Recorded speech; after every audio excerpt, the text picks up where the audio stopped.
गाऊं गाला हरे गुर नर निरवाला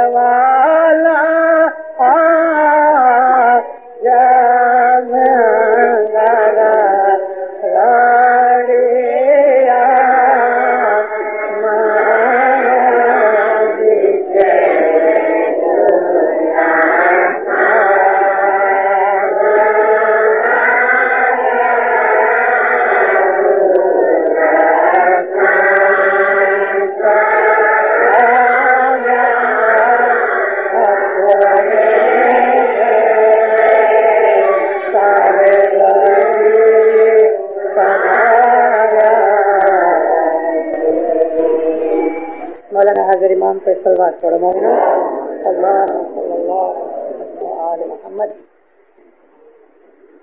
इस दुनिया के अंदर अल्लाह का जो नूर होता है नबियों या इमामों में, इस नूर के मुतालिक हर तरह की बातें लोग करते हैं। कोई तो आसानी से उन्हें कबूल कर लेते हैं, कोई ऐसे हैं कि जो उनके साथ दुश्मनी करते हैं, कोई ऐसे हैं कि जो बिल्कुल अलग रहते हैं, न मानते हैं न उनको दुश्मनी करते हैं। पीर ने फरमाया कोई ये कहता है, ये बात मोमिनों के साथ भी लगती है। कोई कहता है कि वो बहुत साफ है, चोखा है। कोई बोलता है कि वो मैला है, यानी गुनहगार है, पापी है। और कोई कुछ भी बातें करता है, कोई ऐसी बातें करता है, मगर वो मौला अपनी गोद जगह के जुमले के अंदर बैठा है जमात में, और उस गुरु नर के ऊपर, शाह पीर के ऊपर मैं अपने आप को कुर्बान कर दूं। दुनिया कुछ भी बोले, लेकिन सदरुद्दीन बाबा फरमाया मौला का नूर जमात के अंदर मौजूद है।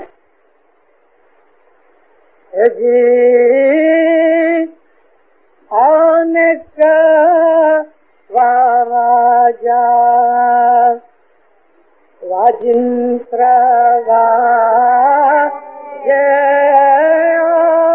आने का वाजा वाजिंत्र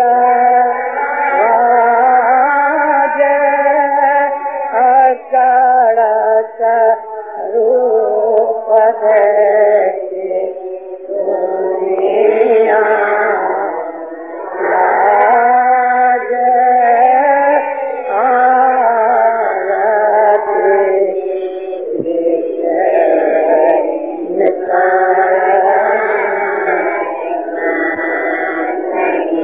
अनेक वाजा वजिंत्र वाजे अकड़स रूप देखी दुनिया लाजे। इमाम की शनाख्त जाहिर के हिसाब से नहीं होती। रसूलुल्लाह सल्लल्लाहु अलैहि वसल्लम ने जब अपनी नबूवत का इजहार किया तो सबसे पहले उनके जो घर वाले थे, रिश्तेदार, उन्होंने दुश्मनी की। और दुश्मनी की मतलब ये थी कि उनको नबी मोहम्मद छोटे लगते थे।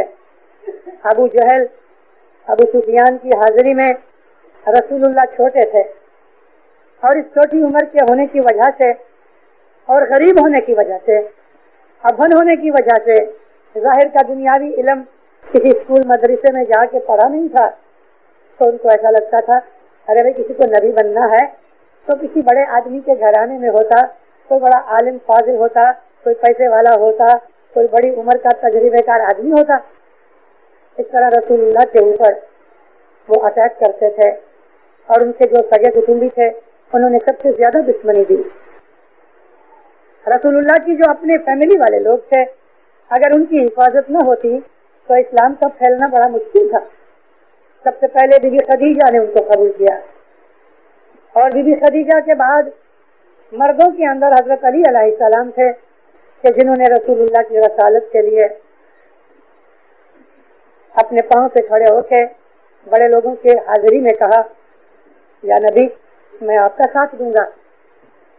दुनिया के अंदर इस्लाम दीन को फैलाने के लिए मेरी कौन मदद करेगा आप में से? कोई खड़ा न हुआ। 10 बरस के हजरत अली खड़े हुए, फरमाया या नबी, मैं आपकी रसालत के अंदर जान मन से आखिर दम तक आपकी खिदमत करने का वादा करता हूँ। हजरत अली 10 बरस के थे, पतली पतली टांगे थी, बदन भी पतला था। जब हजरत अली ने खड़े हो के ऐसा कहा तो तमाम बुजुर्ग खिलखिला के हंस पड़े। आपने हजरत अली को बिठा दिया। फिर आपने पूछा कि आप बुजुर्गों में से मैं कौन मेरी मदद करेगा? कोई उठा नहीं। मौला अली फिर खड़े हुए। फिर ऐसा ही हुआ। तीसरी दफा जब हुआ तो हजरत अली का हाथ पकड़ के रसूलुल्लाह ने कहा, या अली, आप मेरे भाई हो, आप मेरे वसी हो। मेरी वसीयत को मेरे बाद पूरे करने वाले को वसी कहते। वसी का मतलब किसी आदमी के मरने के बाद उसकी विल का जो एग्जीक्यूटर होता है उसको विल का एग्जीक्यूट करने वाला वसी होता है। वसीयत नामा पूरा करने वाला। आप मेरे भाई हो, आप मेरे वसी हो। मैं आपका बहुत शुक्रगुजार हूँ और उम्मत को मैं हिदायत करता हूँ कि आपके ताबेदार रहें। जब ये लफ्ज़ कहे गए तो अबू जहल ने अबू तालिब को कहा। अबू तालिब हजरत मौला अली के बाप बैठे हुए थे। कहने लगा, है अबू तालिब, ले, तेरे ऊपर तेरे बेटे की ताबेदारी फर्ज हो गई। 10 बरस के बच्चे की ताबेदारी करना बाप का उस जमाने के अंदर कभी मुमकिन भी ना था और आदमी ऐसा इमेजिन भी नहीं कर सकते थे। हंस के मजाक करके ये सब लोग चले गए। बस उस दिन से दुश्मनी शुरू हो गई। अबू जहल, अबू सुफियान मुआविया का बाप, यजीद का दादा, सबसे ज्यादा इन लोगों को दुश्मनी हुई। नबी के ऊपर मेने लगाए गए, ताने लगाए गए, इल्जाम लगाए गए। 3 साल तक नबी और उनके घर वालों का बाइकआउट किया गया। मक्का के अंदर 3 साल तक ये हालत रही। इस तरह रसूलुल्लाह को दुख दिए गए, उनके ऊपर इल्जाम भी लगाए गए। आने को वाजा वाजिन वाजे, अकड़स रूप देखी दुनिया लाजे। एक दिन रसूलुल्लाह ताइफ से वापस आए।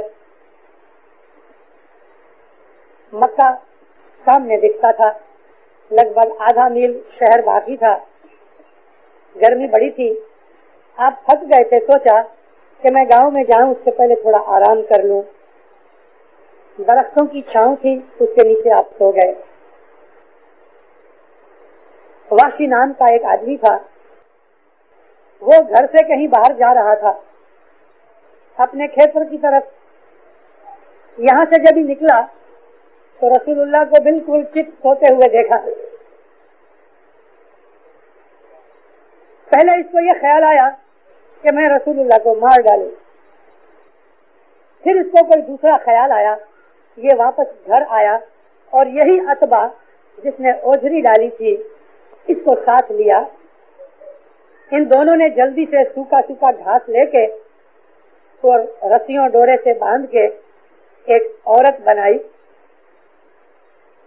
टांगे बनाई, बाहें बनाई और एक औरत के इसको कपड़े पहनाए, पछेड़ी डाल के मुंह ढांक दिया और उठा के रसूलुल्लाह के बाजू में सुला दिया। ये काम करने के बाद गांव में आए। जो लोग मुसलमान हो गए थे उनको आके कहा, इधर आओ, हम तुमको एक तमाशा दिखाएं। 4-5 आदमी साथ लेके, आधा मील तो था, बाहर निकले तो देखा रसूलुल्लाह अभी तक सोए हुए हैं। इन आदमियों को लेके आए। ये तुम्हारा रसूल किसी पराई औरत को लेके देखो दरख्तों के नीचे सोया हुआ है। आंखों से देखा, औरत का चेहरा तो नजर नहीं आता था क्योंकि मुंह ढाका हुआ था पछेड़ी से। रसूलुल्लाह तो साफ दिखते थे। इन लोगों का ईमान खत्म हो गया। दिल में अफसोस करके चले गए। 10-15 आदमी और लेके आया, उनको दिखाया, उनका भी ईमान खराब किया। अब लोग थे और आंख से देखा इन्होंने اس طرح 5-5, 10-10 آدمیوں کا یہ گروپ بیچ لے کے آوے اور وہ لوگ چلے جانے. اکھے مکے شہر کے اندر ہو گئی, لوگ دیکھنے کے لیے آئے. جب لوگ بہت سے 200-250 کا ٹولا کھڑا ہو گیا, آپس میں باتیں کرنے لگے. رسول اللہ کی آنکھ کھلی, بازو میں دیکھا تو ایک عورت سوئی ہے. حضور گھبرا کے اٹھ بیٹھے. آپ جب ہی بیٹھے تو پاؤں اور ہاتھوں کے جو چھیڑے تھے اس میں سے گھاس کے تنکے نظر آنے لگے. آپ فوراً سمجھ گئے. کھڑے ہو کے زور سے ایک پاؤں مارا تو گھاس چھوٹا ہو گیا. یعنی گھاس چھوٹا ہو جانے سے بھانڈا پھوٹ گیا. سب لوگ دیکھ کے ہنسنے لگے. سب کو پتہ لگ گیا کہ بھئی گھاس کی عورت بنا کے دشمنوں نے رسول اللہ کے ساتھ شکایت کی ہے. اور مذاق اور لوگوں کے دلوں کا ایمان خراب کیا ہے. جن لوگوں نے یہ سلسلہ دیکھا کہ یہ تو گھاس کی عورت تھی, مذاق ہوا, ان کا ایمان جو مومن تھے خراب نہیں ہوا. جو کافر تھے ان کو ایک تماشا ملا. مگر وہ لوگ جو اس کے پہلے رسول اللہ کو آ کے دیکھ گئے تھے, اب دیکھنے والے لوگ کہتے ہیں کہ بھئی وہ گھاس کی عورت تھی. کہتے ہیں کیا نہیں, ہم کو بناتے ہو, ہم نے اپنی آنکھوں سے دیکھا. اس مذاق کو انہوں نے قبول نہیں کیا اور بے ایمان ہو گئے. ایسی شرارتیں رسول اللہ کے ساتھ کی گئی. اس طرح سے لوگوں کا ایمان خراب کیا گیا. رسولوں اور نبیوں اماموں کے اوپر ہر زمانے کے اندر اس قسم کے واقعات بنتے رہے, اور یہی واقعات, یہی باتیں مومنوں کے لیے ایمان کو تازہ اور مضبوط کرنے کے ذریعے بھی بنے. یعنی اس سے پتہ چلتا رہا کہ مومن کون ہے اور سچے دل والا کون ہے, پتہ لگتا ہے. کوئی کہ چوکھا, کوئی کہ میلا, کوئی کہ اولا سیوا, جوت جگاڑی, جملہ بیٹھا جاؤں بلہاری جو لڑکن. اگر امام کو دیکھ کے, اس کے ظاہر کی لائف کو دیکھ کے, اس کی رہنی کرنی دیکھ کے کئی دنیا کے لوگ اپنے ایمان کو خراب کر بیٹھتے ہیں. امام کی شناخت ظاہر کے حساب سے نہیں ہوتی, اور پر قوم کے لوگ بہت خیال کرتے ہیں کہ وہ رسول اللہ کا جانشین بہت بڑا اسماعیلیوں کا پیشوا امام پیر ہے.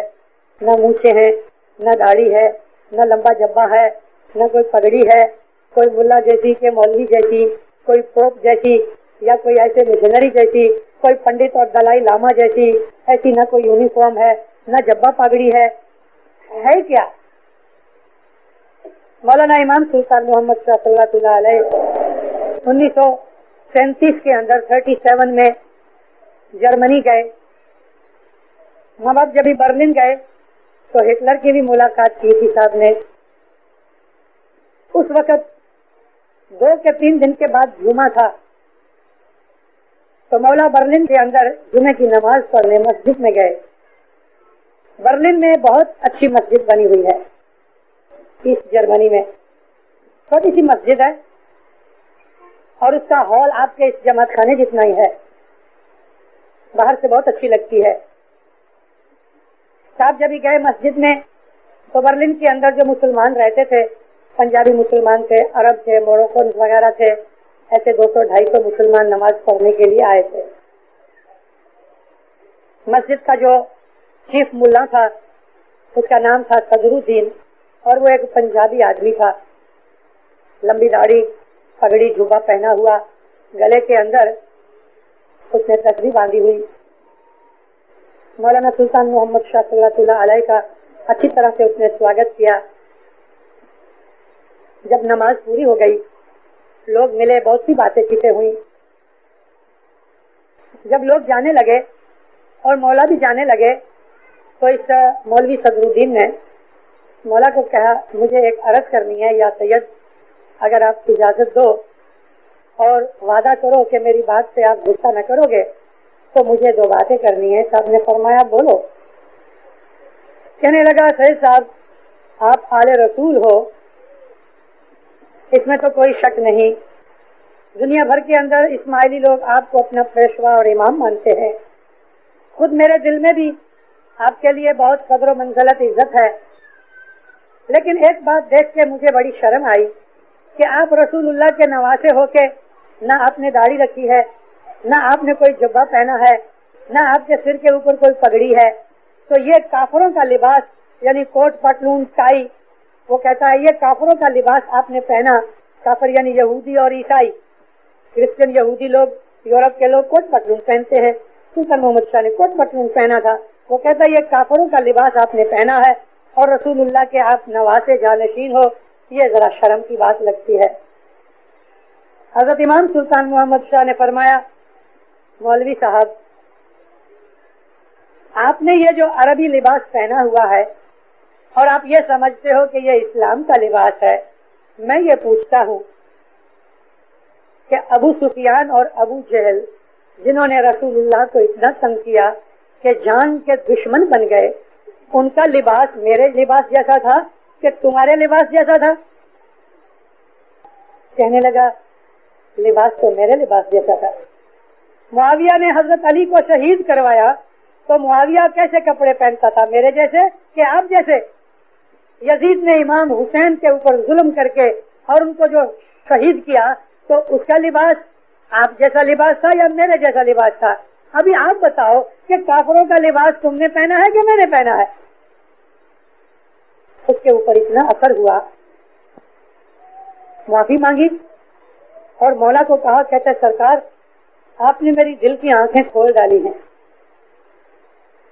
میں چاہتا ہوں کہ میں کل آپ کے ساتھ ایسا ہی یورپین لباس پہن کے آپ کے ساتھ فوٹو نکالوں تاکہ یادگار رہ سکے. ماں باپ نے کہا اچھا. شاید کہیں سے بھاڑے کے اوپر کرائے پہ کپڑے لے آیا، یورپ میں ملتے ہیں، پگڑی باندھی ہوئی، ٹائی لگائی ہوئی، کوٹ پتلون پہن کے یہی صدر الدین مولوی دوسرے دن صاحب کے ساتھ بیٹھ کے فوٹو نکالی. آپ کو یہ فوٹو نہیں دیکھی؟ کہیں نہیں ملی؟ نور مبین کے اندر دیکھو یہ فوٹو موجود ہے. مولانا سلطان محمد شاہ صلوات اللہ علیہ کے ساتھ یہ صدر الدین کی فوٹو موجود ہے. امام کی شناخت ظاہر کے حساب سے نہیں ہوتی. اس قسم کی ہزاروں باتیں ہمارے اتہاس میں ہے. ہم اسماعیلیوں کا ایمان خدا کے فضل و کرم سے ہمارے پیروں کی وجہ سے ایسا مضبوط ہے کہ الحمدللہ ہمارا امام کوئی بھی کھیل تماشا کرے ہمیں اس کے ظاہر کے نسبت کے ساتھ کوئی تعلق نہیں، کیونکہ ہم لوگوں کو کہا گیا ہے میں ظاہر میں کیا کرتا ہوں یہ مت دیکھنا نہیں تو بے ایمان ہو جاؤ گے. میرے نور کے ساتھ تمہارا تعلق ہے، لہذا میرے نور کے ساتھ ہی سبند رکھو. امام کی شناخت ظاہر کے حساب سے نہیں ہوتی. بدن ہے کپڑے کی طرح ہے اور جو نور ہے وہ اصل چیز ہے. نور کو کوئی مار نہیں سکتا، نور کو کوئی جلا نہیں سکتا، نور کو کوئی ختم نہیں کر سکتا. نور ہمیشہ قائم ہے. کبھی ایک کپڑا کوٹ جل گیا تو اتار کے پھینک دیا، دوسرا کوٹ پہنا، یہ دوسرا جامع ہوتا ہے. ظاہر کی بات میں مت جانا. ظاہر کی باتیں نبیوں کے ساتھ بھی گزری تو لوگ بے ایمان ہو گئے، اور جن نبیوں کے زمانے میں لوگوں نے نبیوں کی ظاہری باتوں کی طرف خیال کیا، دینداروں ان کا ایمان سچ مچ خراب ہو گئے. مگر جو سچے عاشق رہے انہوں نے ہر حالت کے اندر اپنے ایمان کو سلامت رکھا، ہر حالت میں، اور وہ سچے عاشق کے طور پہ رہے، سچے عاشق کے طور پہ. حضرت مولانا علی شاہ ماباب صلوات اللہ علیہ کی ایک بات کروں. مولانا علی شاہ ماباب کاٹیاواڑ گجرات کچھ کی مسافری کر رہے تھے. سرکار جوناگڑھ گئے. جوناگڑھ کے اندر مولا کافی دیر رہا کرتے تھے، ایک دو مہینے ٹھہرتے تھے. جوناگڑھ کا نواب مولا کی بڑی عزت کرتا تھا، اور جوناگڑھ کا جو خزانے کا منسٹر تھا، فائنانس منسٹر، وہ مولا کا غلام تھا، وزیر اسماعیل گاندھی. آپ لوگوں کو معلوم بھی ہوگا، مشنریوں کی واضحوں میں سنا ہوگا، کتابوں وغیرہ کے اندر بھی، کہ مولانا علی شاہ ماباب کو شکار کا بڑا شوق تھا. تو اس وجہ سے مولا شکاری کتے پالتے تھے. شکاری کتے بڑے اونچے لمبے پتلے ہوتے ہیں، انگلش میں اس کو ہاؤنڈ کہتے ہیں. تو دو شکاری کتے ہر وقت مولا جدھر جاتے تھے सिवा के जमात खाने के अंदर, तो 2 कुत्ते नौकर साथ लेके चला करते थे। जूनागढ़ में रहने की वजह से जूनागढ़ के नवाब की तरफ से जो इज्जत मिलती थी मौला को, और जिस तरह जूनागढ़ की सारी मिनिस्ट्री मौला की इज्जत करती थी, इसका असर पब्लिक के ऊपर भी बहुत होता था। बोहरा लोगों में से कुछ ऑफिसरों ने, उनके वडीलों बुजुर्गों ने आपस में सलाह मशवरे किए कि चलो हम आगा साहब की मुलाकात करें। और ये लोग अपने चीफ मुल्ला साहब से जरा बिगड़े हुए भी थे। मुल्ला अब्दुल गनी के बाद और मुल्ला नजमुद्दीन के बाद बोहरों लोगों के अंदर तफावत पड़ गई। ये जमाना मौलाना हसन अली शाह और मौलाना अली शाह का था। तो 10-12 मुल्ला वजीर इस्माइल के पास गए और इन्होंने अपना इरादा जाहिर किया कि हम यहाँ 1001 आदमी हैं, जीव हैं, और हम चाहते हैं कि इमाम की बैयत करें। वजीर इस्माइल बड़ा राजी हुआ। इनके साथ और भी बहुत सी गुफ्तगू हुई। कहा अच्छा आप लोग जाओ, मैं इमाम से पूछ के तुमको बोलूंगा। शाम के वक्त मौला की खिदमत में जाके वजीर इस्माइल गांधी ने अर्ज की। मौला हंसने लगे। फरमाया वजीर वो हमारी बैयत के लायक नहीं है, हम एक छोटी सी बात करेंगे उनका ईमान चला जाएगा। कहने लगा खुदावंद वो लोग बिल्कुल तैयार हैं और मेरे साथ बातचीत हुई है। हज़रत इमाम फरमाया मुझे उनकी कोई जरूरत नहीं, लेकिन तुमने वादा कर लिया है, अच्छा तो आने दो। अभी वक्त तय हुआ। वो 10-12 आदमी बहुत अच्छी तरह से सज सजा के और पक्का करके आए कि आज इमाम की बैयत करके आनी है। अपने घरों के अंदर भी बोल के आए कि आज खुशियां करना, हम जब वापस आएंगे तो हम खुशियां कराएंगे। जब वे पगड़ियां सुनहरी पहन के, अतर और हलूद लगा के, मुंह के अंदर पान रख के, सज सजा के ये लोग गए मौला के पास। और इन लोगों के जो अंदर अदब है, बोहरों में अदब बहुत है। दुनिया की बहुत सी दूसरी कौमें हैं जिनके अंदर से हमें बहुत कुछ सीखना मिलता है, और बोहरों का अदब हम इस्माइलियों का अदब है। वो इस्माइली थे। मौलाना इमाम शाह मुस्तनसर बिल्ला तलक हमारे साथ आए, उसके बाद हम मौलाना निज़ार की गुलामी में आए। वो मुफ्ती अली के पीछे लग के गुमराह हो गए, मगर हमारे मजहब में 18 इमाम तक साथ थे। उनकी सफाई, उनका अदब, उनका कल्चर, उनका इल्म, वो सब हमारा है। हम भूल गए, उनके पास रहा। हमारी बहुत सी किताबें भी उनके पास हैं। एक ही चीज के असल हमारे पास रह गई, बाकी चीजें उनके पास रह गई। और इस असल की वजह से, यानी हाजिर इमाम की वजह से हम लोग जीते जागते हैं। इन्होंने बहुत अदब किया, सलामे की, कोरनश बजाई, सजदे किए, मौला के हुजूर में बैठे, बहुत सी बातें पूछी, मौला ने जवाब दिए। बहुत से सवाल मौला ने किए, इन्होंने जवाब दिए। बिल्कुल तैयार था कि 1 मिनट होवे निकल जाता तो उनके 2 आदमी खड़े होके मौला का हाथ चूम के बैयत करके, कि उस वक्त मौला ने ताली जो बजाई तो एक गुलाम आया और उसके साथ 2 कुत्ते आए। गुलाम को फरमाया कि इनको कुछ खाना पीना मेहमानी करो, इनकी खिलाओ पिलाओ।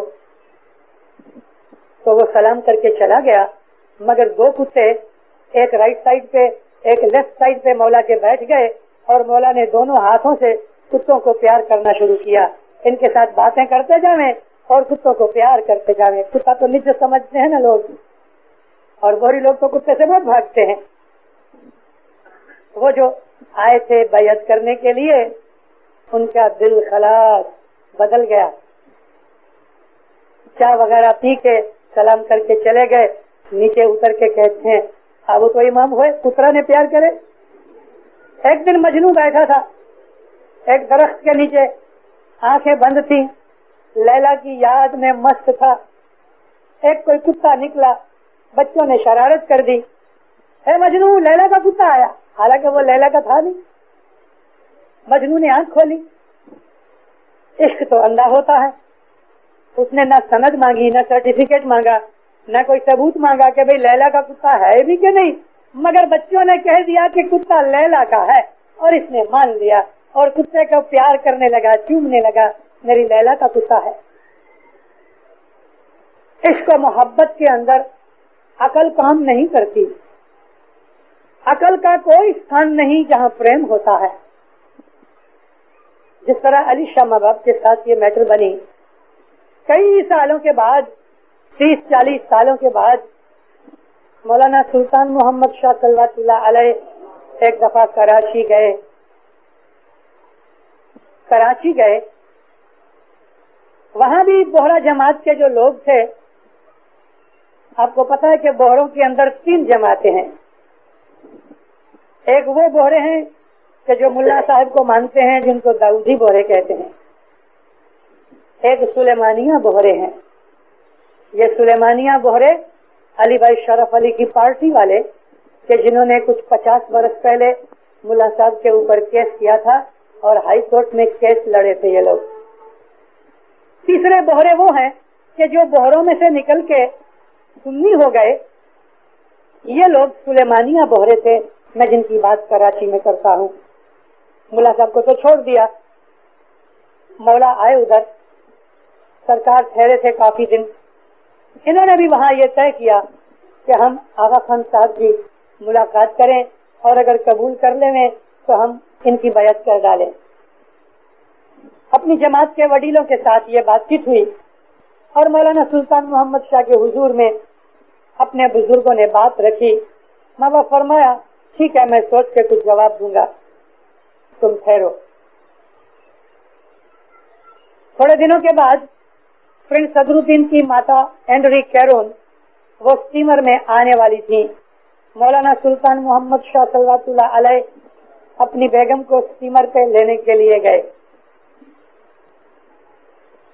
جب لینے کے لیے گئے تو اپنی جماعت والوں نے دوسری بہت سی قوم کے وڈیلوں کو بلایا تھا، تو بوہرے لوگ بھی ادھر آئے.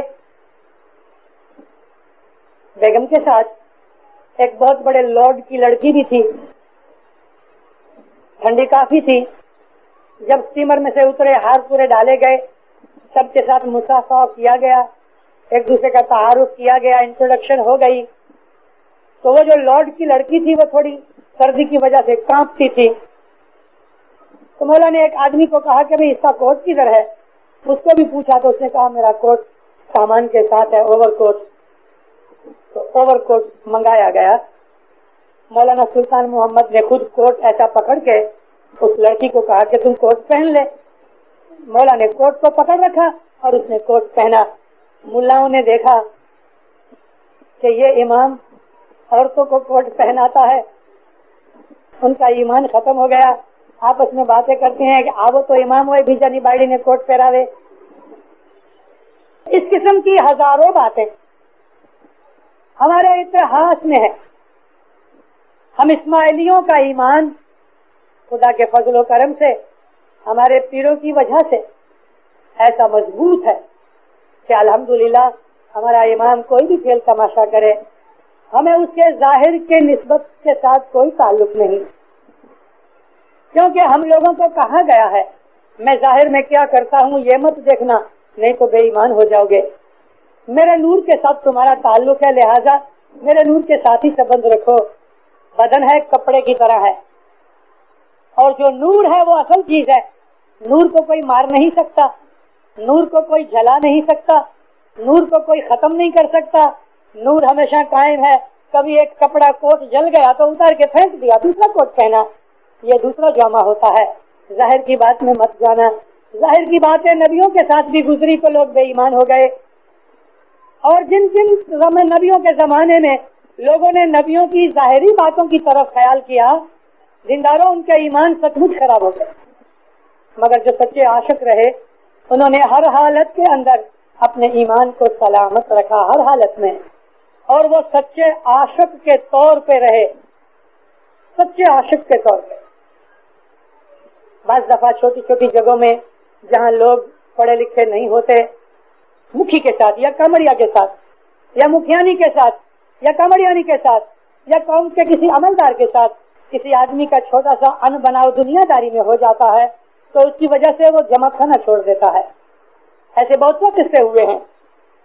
अफ्रीका की एक जगह में गया वाज करने के लिए ड्यूटी पे। वहाँ सिस्टम ये है कि छोटी जगहों के ऊपर हमेशा मुखी के साथ, मुखी के घर पे मिशनरी ठहरते हैं। जहाँ मुखी के घर में अच्छी तरह इंतजाम नहीं हो सकता तो कामड़िया के पास ठहरते हैं। कभी ये बात भी नहीं बन सकती तो 2-4% केसेस में, सिर्फ 2-4% बाबतों के अंदर ही मिशनरी होटल में जाते हैं, वगरना 95% मुखी कामड़िया के ही मेहमान ठहरते हैं। मैं मेहमान था मुखी का, और वहाँ औरतें हमेशा लेफ्ट साइड में रहती हैं। जिस समय आप खड़ा हूँ यहाँ, तो यहाँ मुखियानी कामड़ियानी का पास था। 3 दिन तक मैंने देखा, नोटिस किया कि मुखियानी बैठती है और उसकी लेफ्ट साइड के ऊपर एक रुमाल पड़ा रहता है। रुमाल 3 दिन हो गए। रात को घर पे खाना खाते थे। मैंने मुखियानी को पूछा, मुखियानी माँ, तो तुम्हारे बाजू में जो रुमाल पड़ा रहता है, कामड़ियानी तो है नहीं, ये रुमाल काहे का? मुझे बोली कामड़ियानी सामने बैठती है। क्यों? मेरी उसकी अच्छी नहीं, ताल्लुक अच्छा नहीं, इसलिए मेरे पास बाजू में बैठना पसंद नहीं। और मुखियानी कामड़ियानी को तो ड्यूटी देनी चाहिए, तो मेरे पास नहीं बैठती, मगर अपनी जगह पे अपना रुमाल रख देती है और खुद सामने बैठती है। मूर्खाई की भी कोई हद होती है। मैं कामड़िया के घर गया और कामड़ियानी माँ को समझाया कि ये क्या है, तुम चाहते हो कि मैं जमात के अंदर थोड़ी सी तुम्हें पाउडर लगाऊं? समाधान हो गया, समझ गए। मेरा मतलब कहने का ये था कि जहाँ जहालत होती है वहाँ ऐसा बाज दफा हो जाता है कि ऑफिसरों के साथ मन दुख हो जाए, हम लोग जमात खाना छोड़ देते हैं, ड्यूटी छोड़ देते हैं, बाज दफा ईमान खराब हो जाता है। तो ये जो किस्से मैंने आपको बयान किए, नबियों इमामों के साथ भी दुनिया की बदसलूकियां हुई, नबियों इमामों के साथ भी लोगों ने बदसलूकियां की, बेइज्जतियां की, मैंने मारे, ताने दिए, गालियां दी, पत्थर भी मारे। हमारे इमामों के साथ भी ऐसा हुआ। तो जो मोमिन होते हैं उनके साथ भी दुनिया के अंदर ऐसे बहुत से बनाव बनते हैं।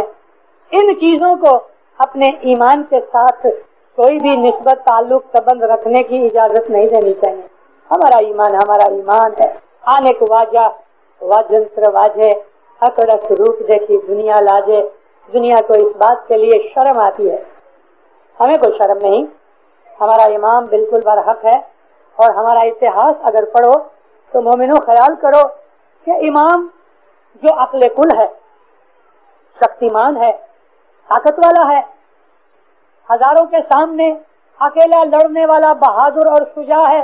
इमाम कभी भी बुज़दिल नहीं होता, कावर्ड नहीं होता। फिर भी इमामों ने लड़ाइयां लड़ी, शहीद हुए, लोगों ने गलबा किया। हमारे इमामों के साथ ऐसा बना है, कोई नवाई की बात नहीं। आप दुनिया का इतिहास पढ़ोगे, उसके अंदर ऐसे जुल्म होते रहे। बदन है कपड़े की तरह है, और जो नूर है वो असल चीज है। नूर को कोई मार नहीं सकता, नूर को कोई जला नहीं सकता, नूर को कोई खत्म नहीं कर सकता। नूर हमेशा कायम है। कभी एक कपड़ा कोट जल गया तो उतार के फेंक दिया, दूसरा कोट पहना, ये दूसरा जामा होता है। यहूदियों के अंदर जिस आदमी के ऊपर लानत की जाए, इंग्लिश में कहते हैं जिस पे कर्स किया जाए, उसको सूली के ऊपर चढ़ाते हैं। क्रॉस पे चढ़ाना जो खूनी होते हैं, जानी होते हैं, चोर और डाकू होते हैं, उनके साथ ये सलूक किया जाता है। जीसस क्राइस्ट के साथ यहूदी लोग कहते हैं कि ऐसा ही सलूक किया गया, और क्रिश्चियन लोग भी यही कहते हैं। लेकिन क्रिश्चियनों के अंदर थोड़ी मान्यता में फर्क पड़ गया, यानी ईसा नबी को भी पकड़ के सूली पे चढ़ाया गया और हाथ पांव में कीले मारे गए। हम जो मुसलमान हैं और खास इस्माइली मुसलमान, हम लोग ये नहीं मानते, क्योंकि कुरान शरीफ के अंदर हमको कहा गया है कि ईसा नबी सूली के ऊपर नहीं मरे, बल्कि खुदा ताला ने उनको सूली पे चढ़ाने से पहले उठा लिया और वो इस साइड में चले गए। कुरान शरीफ में इसका इशारा है। लेकिन मैंने आपको कहा कि कभी गैरों के साथ आपको बात करनी पड़े तो आपको याद रहे कि जीसस क्राइस्ट को कर्स करके, लानत करके उसके ऊपर तो क्रॉस पे चढ़ाया गया था। इमामों की और नबियों की जिंदगियां दुनिया के इन दुखों में से पसार हो गईं, ताकि लोग जो हैं, मुरीद हैं, वो इनमें से लेसन लेवें और अपनी दुनिया के दुखों को अपनी बदसलूकी और बेइज्जती के ऊपर ईमान को घुमा न बैठे, इस बात का ख्याल रहे। एक दफा इमाम की बैत हो जाए, एक दफा जिस मुरीद को इमाम की भेंट न हो जाए, एक दफा जिसके ऊपर इमाम का हाथ लग जाए, वो तो अमर और पाक हो जाता है। फिर दुनिया की कोई ताकत उसको घुमा नहीं सकती, दुनिया की कोई चीज उसको मिटा नहीं सकती कि जिसको इमाम का हाथ लग जाता है। फिरदौसी के शाहनामा के अंदर एक जिक्र है महमूद गजनवी का। मौलाना सुल्तान मोहम्मद शाह सल्लल्लाहु अलैहि मिशनरियों को फिरदौसी का शाहनामा पढ़ने के लिए फरमाया करते थे। हाफिज शिराजी का जो दीवान है उसके लिए भी फरमाया करते थे। मौला ने जो किताबें रेकमेंड की हुई हैं मिशनरियों के लिए, वो शम्स तबरेज की मसनवी, मौलाना रूम की मसनवी, हाफिज का दीवान, फिरदौसी का शाहनामा, सादी की गुलिस्तान और बोस्तान, ये वो किताबें हैं कि जो इमाम ने रेकमेंड की हैं। शाहनामा के अंदर फिरदौसी ने एक जिक्र किया, कहते कि महमूद बादशाह एक दिन शिकार के लिए अपने साथियों से जुदा हो गया। यानी गांव में से तो साथी साथ गए, लेकिन जंगल में जाके किसी हरण के पीछे घोड़ा डाला और साथी पीछे रह गए, खुद रास्ता भूल गया। बहुत ढूंढते ढूंढते ढूंढते गांव की तरफ वापस आ रहा था। शाम नजदीक थी, यानी दोपहर ढलने का वक्त हो गया। महमूद बादशाह ने शिकारी लिबास पहना है, घोड़े पे बैठा है, घोड़ा भी थक गया है, आस्ते आस्ते चल रहा है। रास्ते के अंदर देखा तो एक बूढ़ा आदमी लकड़ियों का एक भारा बांध के जमीन पे पड़ा है, गधा बाजू में खड़ा है और खुद भी खड़ा है। बादशाह जब भी नजदीक आया तो उस बूढ़े ने सलाम किया और कहा कि बेटा, कभी तुझे हरज न हो तो मेरी थोड़ी मदद कर दे। बूढ़े को मालूम नहीं कि ये मेरा बादशाह है, क्योंकि महमूद बादशाह ने शिकारी ड्रेस पहना था। बादशाह नीचे उतरा और एक तरफ बूढ़े ने पकड़ा, दूसरी तरफ बादशाह ने हाथ लगाया और लकड़ों का ये भारा उठा के गधे पे डाला। इसने रस्सी के साथ बांधा। बादशाह का बड़ा शुक्राना अदा किया, बहुत दुआएं दी। इतनी बुढ़ी उम्र में कि मुश्किल से थोड़ा सा वजन उठाने की भी ताकत शायद ना हो, इतना बड़ा सख्त काम, बादशाह के दिल में रहम आया। घोड़े की लगाम पकड़ के साथ साथ चलता रहा। पूछा, बड़े मियाँ, क्या बात है कि इस बूढ़ी उम्र में ये सख्त मेहनत करनी पड़ती है? क्या कोई बाल बच्चा, कोई बेटा ऐसा नहीं कि जो आपको खिला सके? बूढ़े की आंखों में पानी आया। कहता, बेटा, मेरा एक ही बेटा था, लेकिन कुदरत खुदा से वो बेटा गुजर गया। और बेटे की जो औलाद है, बच्चे बहुत हैं, छोटे छोटे हैं, घर में कोई भी कमाने वाला नहीं। बेटा गुजर गया, हमको बहुत अच्छे तरह से रखा था, मेरी घरवाली को और मुझे, अपने बच्चों की भी हिफाजत करता था, लेकिन कोई हादसे में गुजर गया। अब बच्चों का पेट पालने के लिए मुझे ये मेहनत करनी पड़ती है, मुझे और कोई काम आता नहीं। तो बादशाह ने पूछा, कितने बहुत घर में तुम जीव हो, गुजारा होता है? कहा, गुजारा तो मुश्किल से होता है, जी रहे हैं। ये लकड़ियां कितने में बेचोगे? बोला, 4 आने में बेचूंगा। 4 आने के अंदर 1 टक खाना मिलता है, बच्चों के कपड़े भी नहीं, मगर भीख मांगने से आधी रोटी मेहनत की अच्छी। मैं इज्जतदार आदमी हूँ, मैंने कभी हाथ लंबा नहीं किया, लेकिन आधी भूख रख के भी हम अपनी जिंदगी गुजार लेते हैं। और भी बहुत सी बातें करते करते करते बादशाह ने इजाजत मांगी, घोड़े पे बैठ के चला आया। घोड़ा भगाते भगाते गांव के नजदीक आया तो दरवाजे के ऊपर सिपाही खड़े थे। बादशाह सलामत के घोड़े को पहचान गए और फिर बादशाह ने इस तरीके से उनको सलाम किया कि फौरन उन्होंने झुक के सलामें की। उनका जो चीफ आदमी था, वो टुकड़ी का सरदार, उसको कहा कि देखो मेरे पीछे एक बूढ़ा गधे के ऊपर लकड़ियां लाद के चला आता है, उसको हमारे दरबार में जल्दी से पेश करो। भले सरकार। बादशाह चला गया, बूढ़ा आया पीछे, ये लोग इंतजार कर रहे थे, दूर से देखा, बोले हाँ आ गया है। इन्होंने ये समझा कि बादशाह की कोई बेअदबी की है इसने। बूढ़े को पकड़ा, उस बेचारे ने हाथ पांव जोड़े, बेचारा उदास हो गया। आखिर घिसटता पड़ता गधे को साथ लेके दरबार के बाहर पहुंच गए। बादशाह महमूद कपड़े बदल के शाही कुर्सी के ऊपर आके बैठा। अमीर वजीरों ने सलाम किया। अंदर खबर पहुंची तो बोला अच्छा उस बड़े मियाँ को अंदर बुलाओ और गधे के साथ बुलाओ। वजीर ने कहा सरकार ये कारपेट खराब हो जाएंगे। कहा कारपेट हमारे हैं, हमारा हुक्म माना जाए। गधे को अंदर बुलाया, बादशाह भी आया।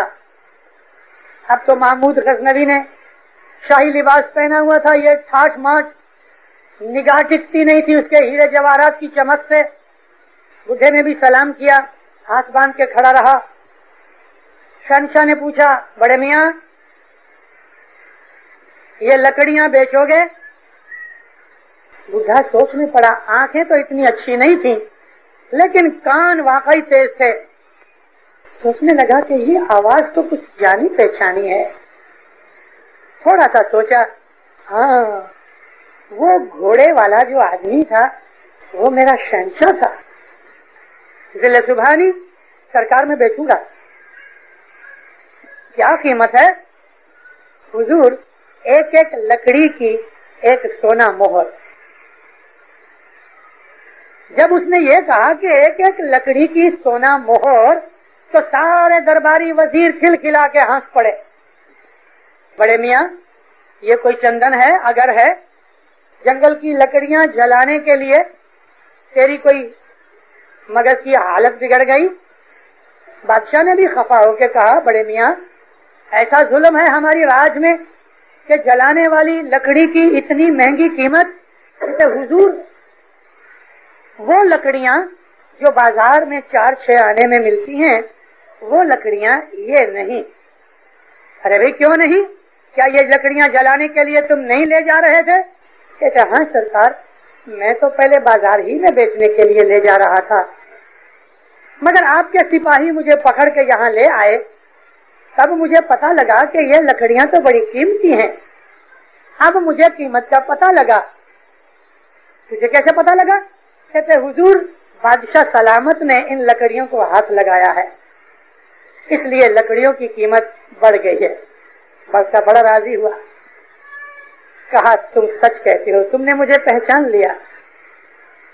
हुक्म किया इसकी जितनी लकड़ियां हैं गिन के इसको सोने की मोहरें दे दो। यानी उसको जिंदगी भर के लिए कामकाज करने से छुड़ा दिया। शाहनामा फिरदौसी के अंदर ये जिक्र है और फिर फिरदौसी उसमें से मोरल निकालता है कि मुर्शिद कामिल जब मिलता है, मुर्शिद कामिल हमारा हाजिर इमाम, मुर्शिद कामिल जब मिलता है और लकड़ियों को हाथ लगाता है तो जलाने वाली लकड़ी की कीमत चंदन और अगर से भी ज्यादा हो जाती है। अगर चंदन की लकड़ी भी हो तो भी उसकी कीमत एक सोना मोहर उस जमाने में नहीं हो सकती थी। फिरदौसी लिखता है कि मुर्शिद कामिल जब किसी को हाथ लगावे, मुर्शिद कामिल जब किसी आदमी की तरफ निगाह करे, مرشد کامل کی جو سنگت صحبت مل جائے تو چندن اور سندل کی لکڑی سے بھی جلانے والی لکڑی کی قیمت بڑھ جاتی ہے. پھر صدر دین نے ایسا ہی ایک اشارہ کیا ہے. رے تو ہی مرا ساچا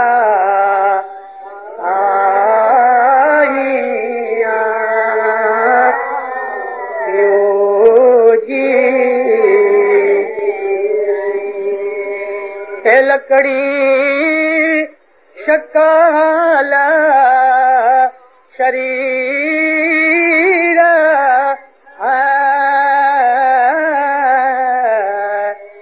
بھائی لکڑی شکال شریر ہے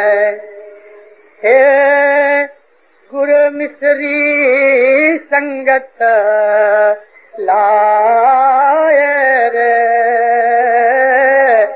بھائی گر مصری سنگت لائے سنگت گر کے کارن بھائی سنگت گرو کے کار لکڑی تول بکائے رے بھائی لکڑی تول بکا. یو پی پنجاب میں ہولی دیوالی عید کے موقع کے اوپر کندوئی حلوائی لوگ مٹھائیاں بناتے ہیں طرح طرح کی شکلیں بنا کے اور اس کے اندر لکڑی ڈالتے ہیں تاکہ وہ مضبوط رہے ٹوٹ نہ جاوے. وزن سے بیچتے ہیں.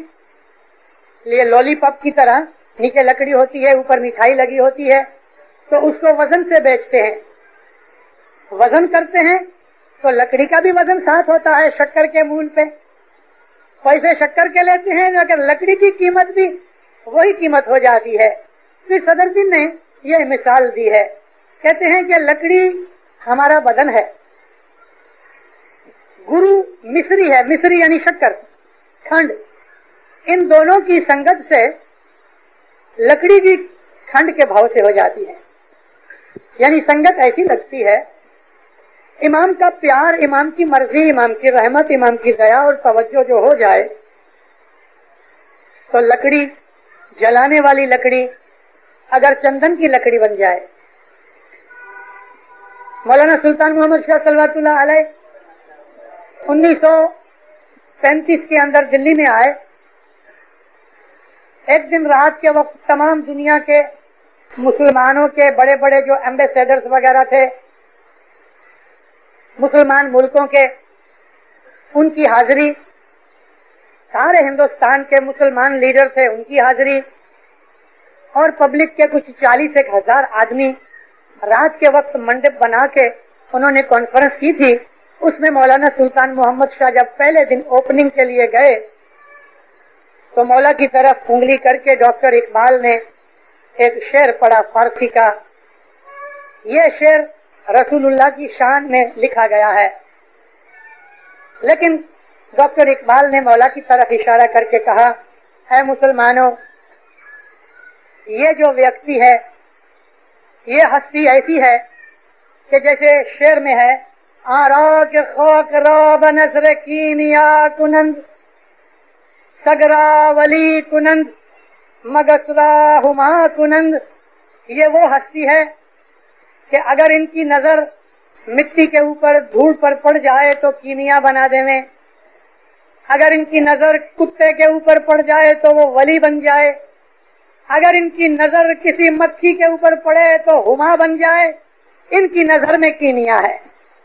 یہ کسی کی طرف نظر کر دیں اس کی زندگیاں بنا ڈالتے ہیں, یہ کسی پہ ہاتھ رکھ دیں اس کی زندگی سنور جاتی ہے, یہ کسی کو پیار سے خانہ آباد کہہ دے رہے تو وہ فقیری سے نکل کے بادشاہی میں آ جاتا ہے. امام کی یہ طاقت ہے. سوامی مہاراج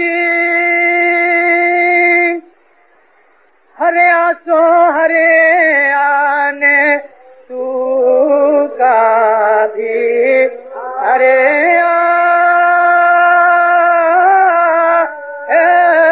آشا تو کا بھی ہرے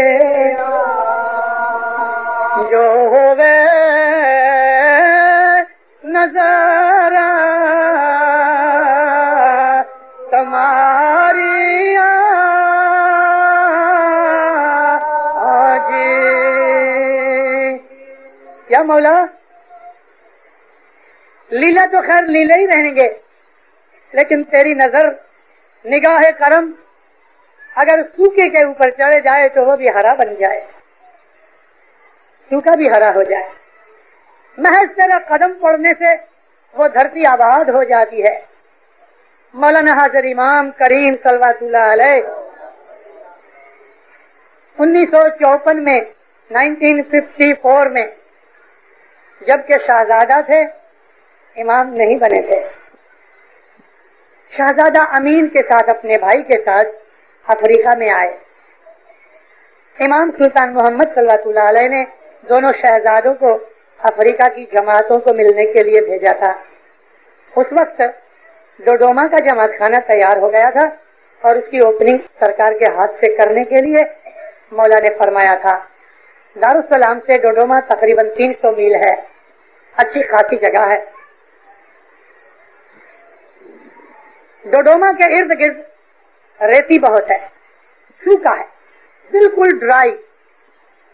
ہر سال جب یہ ڈرافٹ آتا ہے بارش نہیں ہوتی، پانی گھٹ جاتا ہے، لو نکلتی ہے، مٹی اڑتی ہے، گھاس کا تنکا تک نہیں ہوتا، ہزاروں ڈھور ڈنگر مر جاتے ہیں. میں ہیں کی جگہ تھے کر دوں، مر جاتے تھے، یعنی میں اس کو پاسٹ ٹینس میں کر دیتا ہوں. ڈوڈوما کا جماعت خانہ کھولا، سرکار اندر آئے اور اوپر وہاں کلاک ٹاور ہے تو ٹاور کے اوپر گئے. تقریباً 72 فٹ زمین سے اونچا وہاں آگاسی کی طرح کا چھجا بنایا گیا. تو ٹاور میں تو جو سیڑھی ہوتی ہے بہت چھوٹی ہوتی ہے، آدمی مشکل سے ایک ہی اوپر جا سکتا ہے، 2 آدمی جا نہیں سکتے، اور اوپر بھی جگہ تھوڑی تھی. تو ہم لوگ کچھ عملدار مولا کے ساتھ تھے، اوپر مولا گئے، پرنس امین بھی ساتھ تھے، 2 بھائی تھے، تیسرا آدمی اوپر کھڑا نہیں رہ سکتا تھا، لیکن مکھی صاحب ان کے پیچھے تھے اور مکھی صاحب کے پیچھے کامڑیا صاحب اور کاؤنسل کے پریزیڈنٹ سب ہم لوگ سیڑھیوں کے اوپر کھڑے تھے. ادھر جو نگاہ پھر آئی تو مکھی کو کہتے ہیں، مکھی اٹس ویری ڈرائی، بہت سوکھا ہے. مکھی نے کہا، ہاں شہزادہ صاحب، ہر سال ہمیں بہت تکلیف ہوتی، اس برس بھی فیمن ہے یعنی دکال ہے، پانی کی بہت اچھت ہے، ڈھور ڈنگر مر رہے ہیں. اچھا پانی کی تنگی ہے؟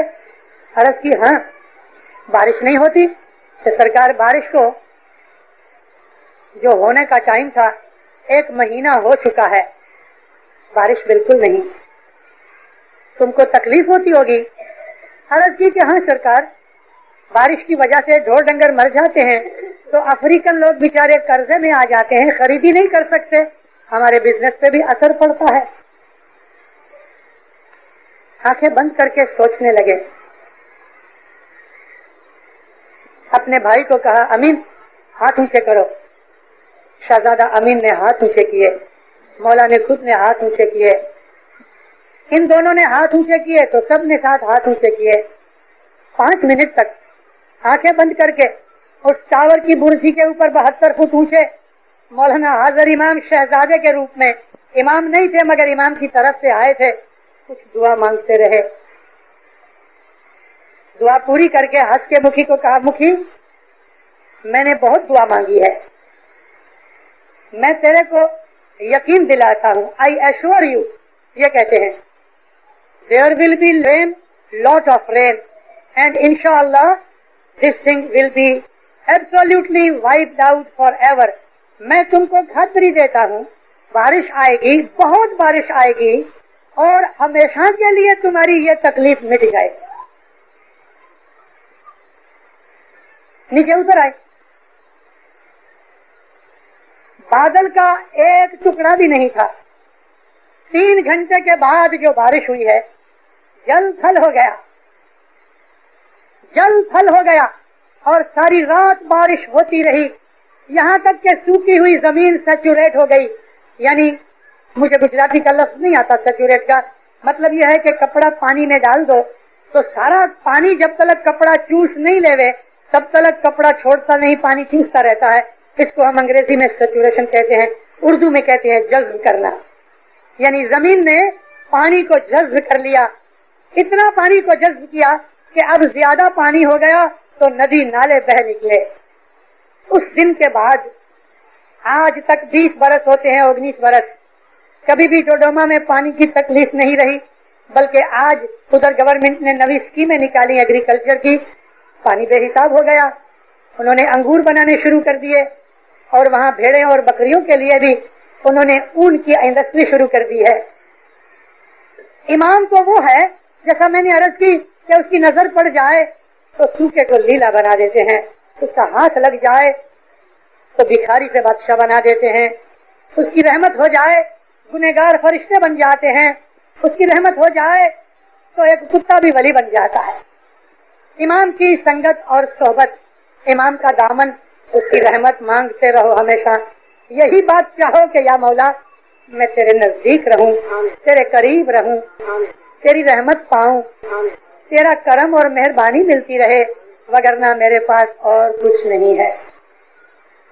मौला आपकी नेक उम्मीदें पूरी करे, ईमान की सलामती देवे, दिन दुनिया में सुखी आबाद करे, रोजी कमानी में बरकत देवे, तंदुरुस्ती आपकी बढ़ावे, इज्जत व आबरू बढ़ावे, ईमान ज्यादा करे, दसवन सुकरीत में पूरा रखे, बदियों बुराइयों से बचावे, आफतें बलाएं दूर करे, दुश्मन आपके दफा करे, ज़ाहिर में बातुन में हमेशा आप पर राजी रहे, ज़ाहरी बातुन दीदार नसीब करे।